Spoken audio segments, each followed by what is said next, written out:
Your Town Matters is funded by the Government of Canada through the Local Journalism Initiative and supported by Cactus Media, Canada's independent community television association.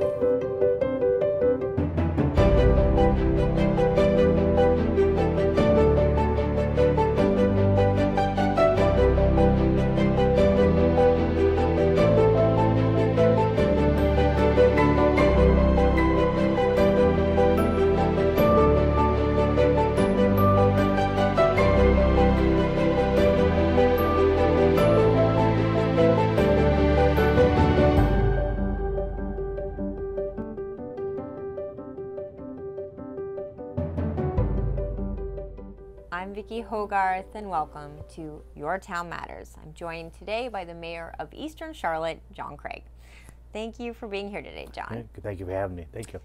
I want to start off by talking about an issue that's really affecting not only all of Southwest New Brunswick, but it's really a Canada-wide problem, but in rural parts of the country, it seems to be more of an issue, and that is a rise in crime coupled with what some people believe is the lack of RCMP presence in the area, and we're obviously seeing that in places outside of Eastern Charlotte where there's been incidences of vigilante justice, and a lot of the community on people's side in those cases just because they feel that they're not being protected.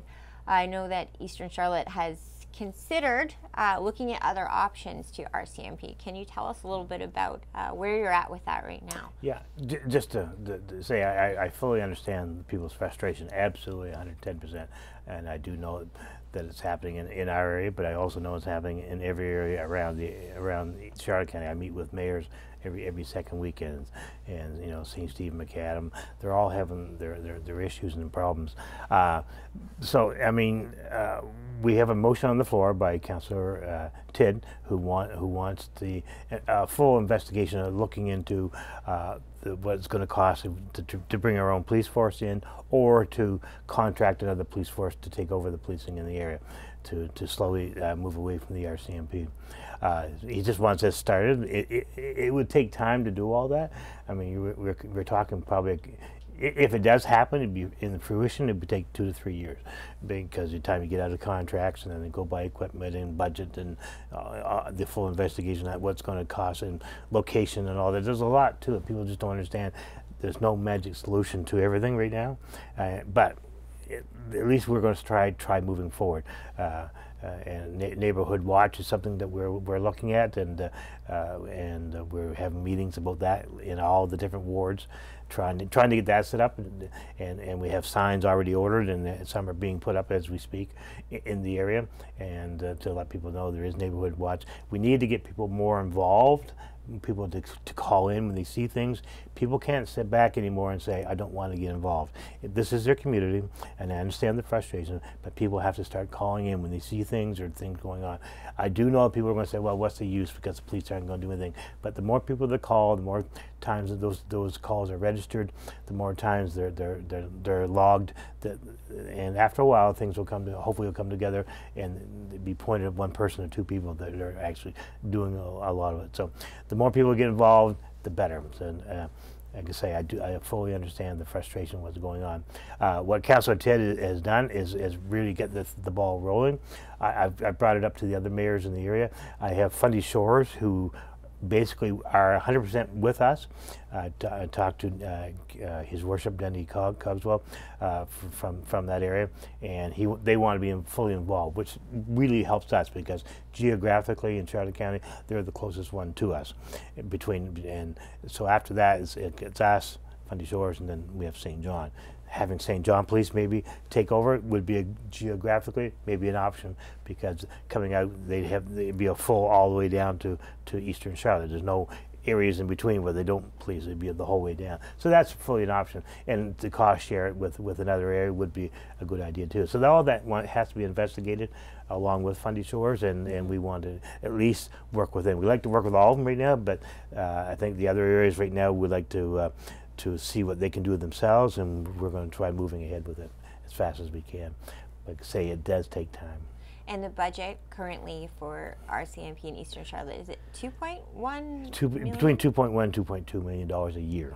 Okay. Yeah, for all Eastern Charlotte, not just Black Sabbath, not just St. George, but all the surrounding areas. Yeah. And to give people an idea, what does that get the community in terms of services and protection? That gives us the full RCMP package.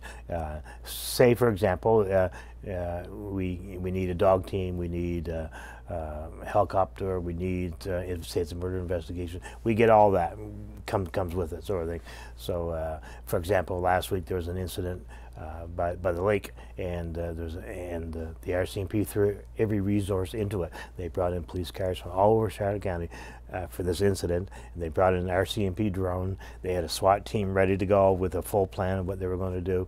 So so that's the kind of things you get with the RCMP. Right now we get that full package. Mm-hmm. It's almost like an insurance almost. We get the day-to-day policing, but if something major happens, we'll give you all this too at the same time. So basically it's almost like insurance. Hopefully you never have to use it, but sometimes it's there. So, what is your feeling about the level of crime we're seeing now? And it's not just Eastern Charlotte. This is something we're seeing in all places across Southwest New Brunswick. I know there was a report of a stabbing too on Main Street last weekend in St. George.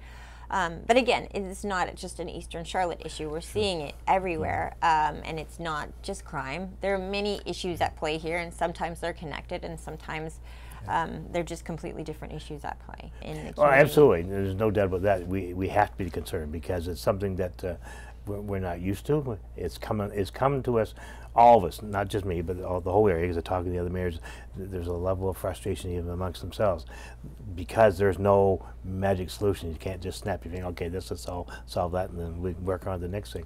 It's something that's happened. It's a drug. Basically, it's a drug issue. It started off down in the States. It's made its way to Vancouver. It's made its way across Canada. It's, meth is the problem, or part of the problem, and I could say mental illness is part of the problem. Policing could be part of the problem. Crown prosecutors, judges, the whole system needs to be looked at and either revamped or changed. And but it's all seemed to hit all at once. But it's all across Canada at the same time. So I asked the RCMP when we were in meetings. I said, this started out in Vancouver, so how is it there now? I mean, it started there quite a few years ago, and it's not any better out there. It's actually worse.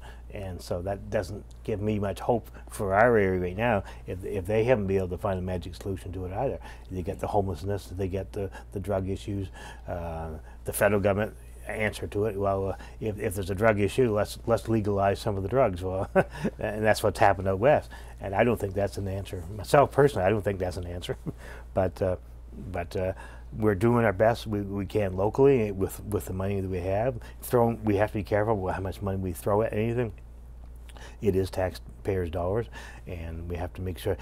I'd like to throw more money at it too if it's going to solve the problem. Right. But if it doesn't solve the problem, we're throwing money hand over fist at something that we may not be able to 100% solve.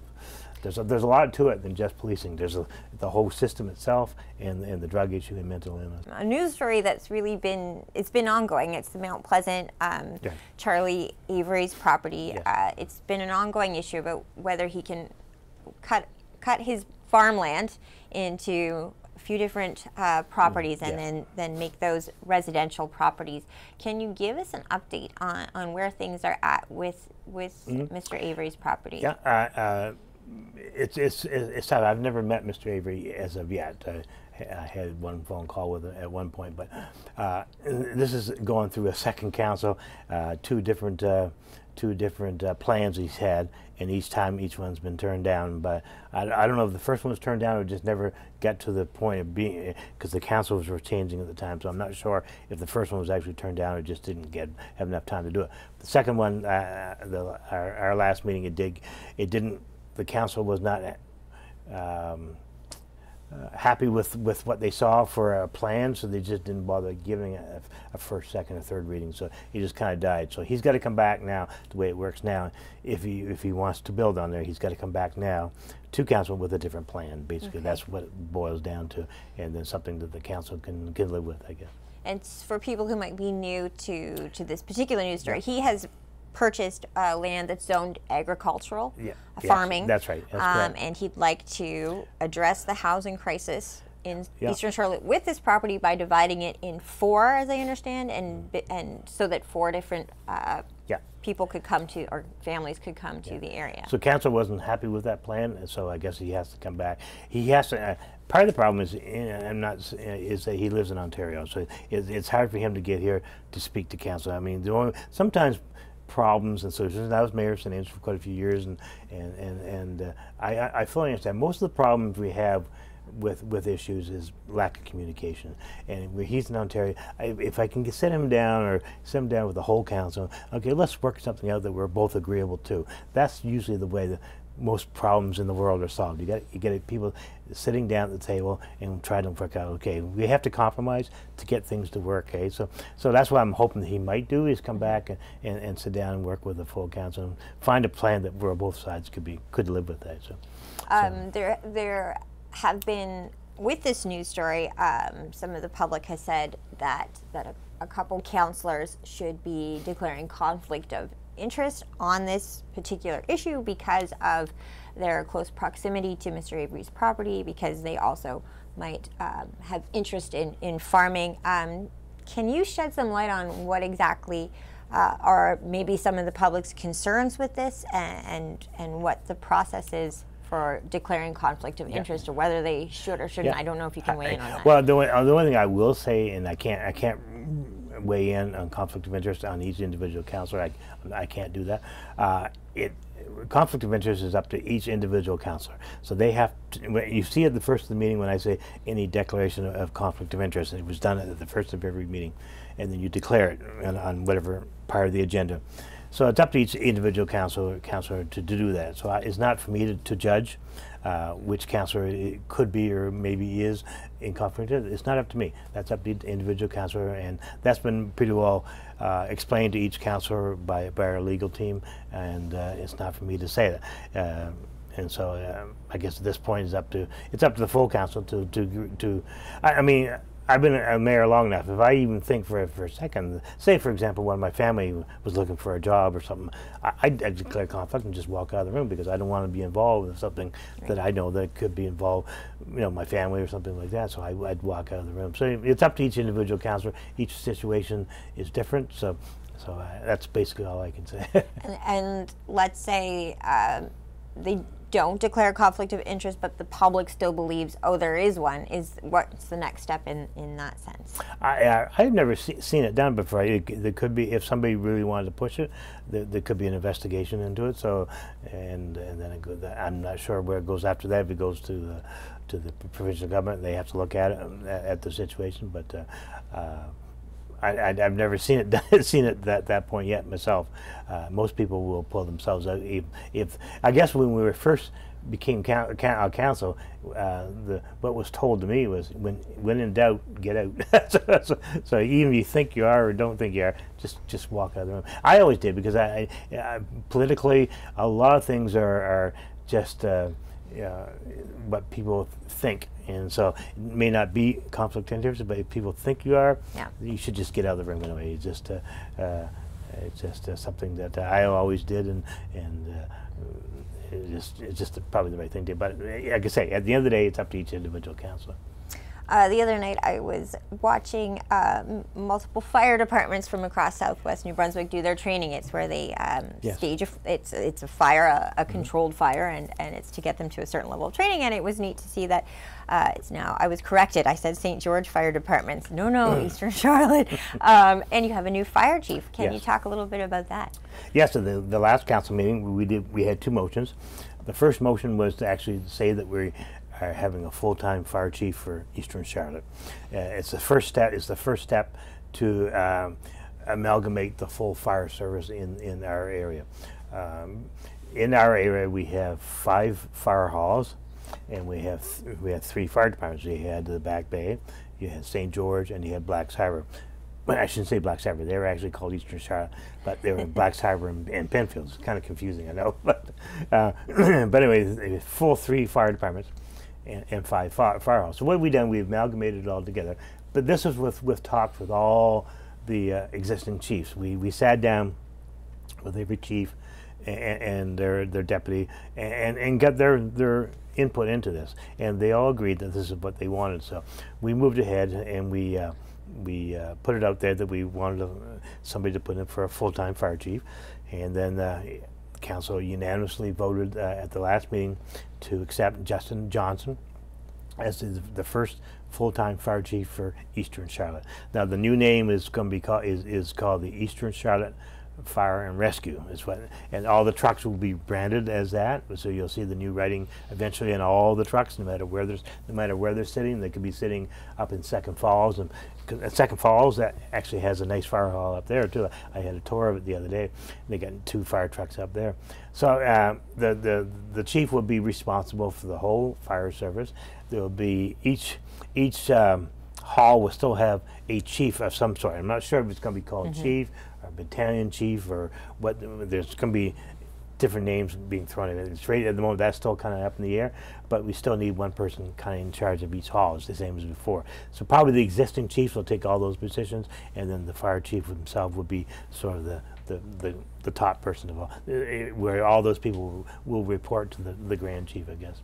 Yeah. And you have a new bylaw enforcement officer. Yes, Vern Faulkner was voted in as the bylaw enforcement officer, and basically he works for the Service Commission. So a couple meetings ago, we signed a contract with the Service Commission that they would do all the enforcement of the dangerous and unsightly. Unsightly. Thank you. I guess we names thrown around with each word. It's early in the morning. Dangerous and unsightly bylaw, which we enacted. So now we have to have somebody enforce it. So we, by a vote of council, we have to actually say that Vern is so he has the authority when he goes out there to work on that he has the authority of Eastern Charlotte. He works hand in hand with Jason Gadet, our manager. Jason, by the way, does a great job for us. We're very lucky to have Jason, and he'll work hand in hand with Jason on places in Eastern Charlotte that has to be looked at, places that probably have gone too long and they need to be looked at under the dangerous and unsightly bylaw. Most of the areas are on the outside the old areas, St. George and Black Sabbath, because they always had the bylaw in place. So things were always being worked on all the time. It's the outside areas that have been ignored for many years, and things have escalated to the point where nobody was enforcing it.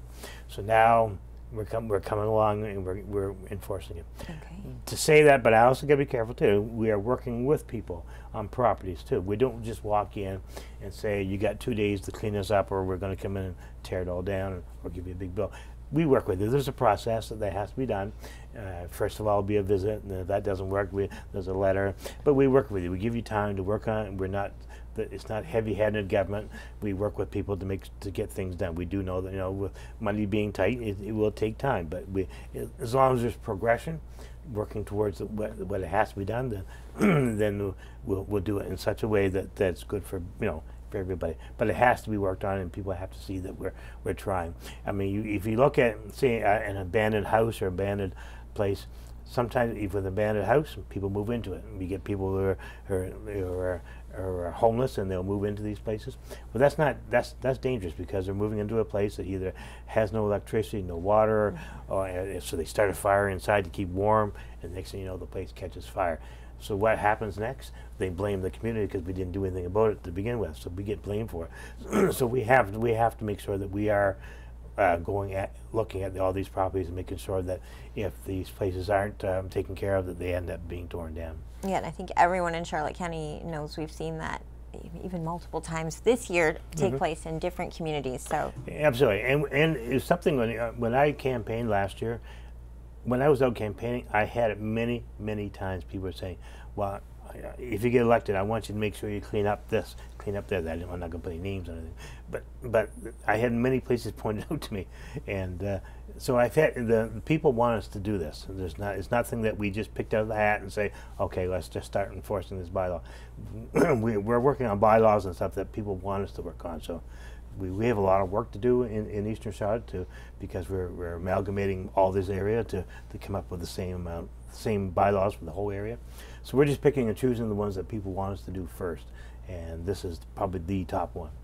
Given that we only have a few minutes left, John, I want to make sure we talk about the fun stuff too. Oh, right, yes. Summerfest is yes. a big deal in Eastern Charlotte, so I'd love to get an Yes. overview from you of what we can expect this year. I got a great person, works for recreation and special events, Kara Hatt, does a great job, and she's another lady in my life that tells me where to go and what time, what to do. So I'm very lucky. She does a great job. She's actually Councillor Adam Hatt's wife, and Adam is the councillor who's in charge of recreation, so they work hand in hand. So between Adam and Kara, they do a great job for Eastern Charlotte. So right now we have a nice flyer out. It's called the Summer Fest, with all the things going on, starting next Thursday, which is June the 20th. And it goes all weekend long, right up until Sunday. There's events going on the whole time in Eastern Charlotte, going on. Most of it's centralized in the St. George area, because you have to remember, come Labor Day weekend, we still have the Fog Fest coming up out of the Black Sabbath areas. That hasn't been forgotten about either, so we're going to have that coming up too. But anyway, going back to Summerfest, that's starting next week. I don't want to pick and choose. I could be talking here for another hour about all the different events going on. The biggest thing is the fireworks on Saturday night, which is going to be one of the biggest ones in Atlantic Canada. Thank you to Cook Aquaculture for putting this on. We're so lucky to have Cook Aquaculture in our area, and this is another reason for it. We're here, not just because they employ so many people in our area, not because they're so good to our community and do many great things for our community, but this is another reason. And we're fortunate to have this going on. We're just hoping the weather's going to be good, because we've had a kind of a weird weather with lots of rain, so hopefully the rain will go away for the events. But it doesn't start until next Thursday on the 20th, and there's all kinds of events and different things going on. One of the big events is going to be at Canal Beach, which we just opened. Again, did a grand opening of it because we have new buildings there, and we're working through some of the bugs there, because we're trying to get making sure the doors are locked and unlocked. It's a brand new buildings. We have a place for the bathrooms. We have beautiful beach, a nice wall beach going along there, and lots of parking over there. It's just a gorgeous site. I know St. Andrews has Cato's Cove, but Canal Beach is a special place. For yeah, sure. I said in my speech, I don't know if you saw it or not. I said when God created heaven and earth, He had just a little piece of heaven left over, and I think He put it in Canal Beach. So He did. So, yeah, it feels like it's a vacation spot in your own community. Every time you go. Why do you have to go here? We got everything going for us in our own areas. Stay at home. We got lots of events going on. There's going to be lots of good food in the area. I mean, there's a food truck right in the what they call the Day Adventure Center area. Everybody's got to check that out. As the salty fishermen and there with the nice blue plate. Have you tried that yet? It's really good. The salty. I mean, I've been there for the Soggy Dogs. Is that? Yeah. Well, they have all seafood and everything. I'm gonna get the name wrong. And I'm gonna get hate mail. but anyway, they got it's beautiful. It's a food truck, and it's right in with the Day Adventure Center. So I mean, I hate to pick one there. There's all kinds of great eating places, the Kitchen and Blacks, and you get purchases. But even there's so many places. Now I'm in trouble. I'm in trouble because I start mentioning names. I'm sorry. I hope right now. I know I got that wrong. My brain is not working. If anybody has nothing to do in Charlotte County, this is the place to be. Is over in Eastern Charlotte for the July 20th to the 23rd.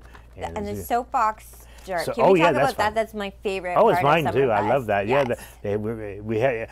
I was involved with the one in Black Sabbath during Fog Fest. The St. George always has one in that area too. So we're going to have one in St. George again this year, and it's quite exciting though. It's thrilling. It's it's actually I end up screaming. And it's very competitive. It's very competitive. No, I don't know if it's competitive because the parents are very involved building these things, but the kids are exciting, and that's the best. That's my shout out for people at home. That is my favorite part of Summerfest, because I had no idea how, without even having a child of my own to put in the race, I was overwhelmed with excitement. My goodness! It's wild. Oh yeah, it's fun. And it's a good way for the kids to be involved. And that's what it's all about. It's family and kids and people getting together and coming back home to the area where they grew up, and everybody just getting together. That's what I mean. We all look at summer. What do we think about summer? It's memories and getting together with families and cousins and all that sort of thing. So that's what we want. We want this all to be a family-oriented weekend, and there's so many different things going on that it's good for all ages, all kinds of different things for all ages. And like I say, with Canal Beach being open and the great weather coming, and oh, there's just so many things going on. I say Cara Hatt did an excellent job, and all the companies are, you know, there's a lot of companies behind it. I better start mentioning some of the companies. You got Subway, you got Tim Hortons, Home Hardware, CarQuest. We have Brunswick, Connors Brothers, Future Nets, and Cooks. Pub Maine, we have LeBlanc's Independent Grocer, McLennan Sales, Pub Maine, St. John Laboratory, St. George Dental Clinic, and Tim Hortons. They're all involved making sure this weekend goes along really well. Lots of great music at the McDavid Place, and one of my favorite groups is starting out the weekend is Running Out of Time, and they're going to be playing. I don't know if you heard Running Out of Time, but they are great. Karen and Gary, their band is awesome, and they go everywhere to help out different things, different people that need help to raise money for special events. They're everywhere, so they're going to be there for this weekend to start the weekend out.